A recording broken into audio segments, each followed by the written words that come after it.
Hello friends, स्वागत है आपका कामेश्वरी दीप चैनल पर। आज मैं आपसे बात करूंगी भक्ति के बारे में।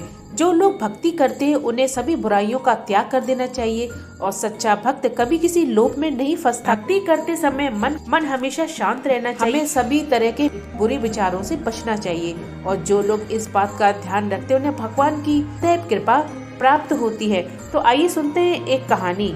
ये कहानी है दो संतों की। दो संत थे जो कि भगवान की भक्ति को अलग अलग तरीके से करते।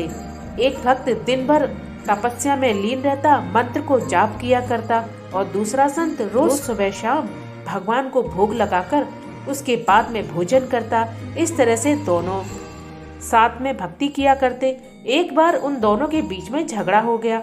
झगड़ा इस बात पर हुआ कि उन दोनों में ये तय होना मुश्किल हो गया कि बड़ा संत कौन है। इसी झगड़े के दौरान नारद मुनि वहां पहुंच गए। नारद जी ने दोनों संतों से पूछा कि किस बात पर लड़ाई हो रही है। संतों ने बताया कि हम दोनों अपने तप से ये तय नहीं कर पा रहे हैं कि हम दोनों में बड़ा संत कौन है। नारद जी ने कहा कि ये कौन सी बड़ी बात है, मैं आप दोनों का फैसला कल कर दूंगा। अगले दिन नारद मुनि ने क्या किया, मंदिर में जाकर दोनों संतों के जगह पर एक एक हीरे की अंगूठी रख दी। पहले उस मंदिर में जप करने वाला संत पहुंचता है और वह अंगूठी को देखता है और आसन के नीचे चुपचाप उसको छुपा देता है। कुछ देर बाद वो दूसरा संत पहुंचता है। मंदिर के अंदर वह भगवान को भोग लगाकर खाना आरंभ कर दिया, लेकिन उसने अंगूठी की तरफ नहीं देखा क्योंकि उसके मन में किस प्रकार का कोई भी लालच नहीं जागा, क्योंकि उसे भरोसा था कि भगवान रोज उसके लिए खाने की व्यवस्था जरूर करेंगे। कुछ देर बाद वहाँ नारद मुनि आ पहुँचते हैं। दोनों संतों ने पूछा कि आप बताइए कि हम दोनों में बड़ा संत कौन है। तब नारद जी तपस्या करने वाले संत को खड़ा होने के लिए कहते हैं। जैसे ही वह संत खड़ा हुआ, आसन के नीचे से अंगूठी बाहर आ गई।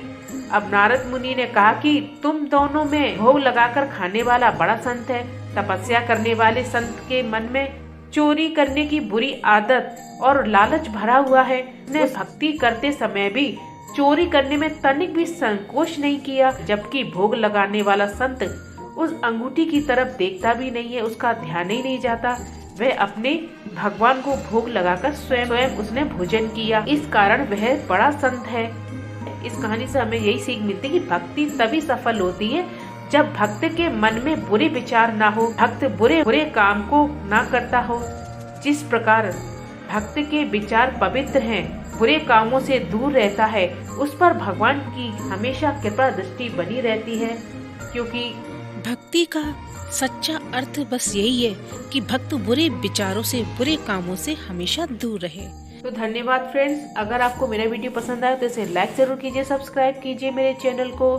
बेल आइकन का बटन है उसे भी जरूर प्रेस कीजिए। Thank you.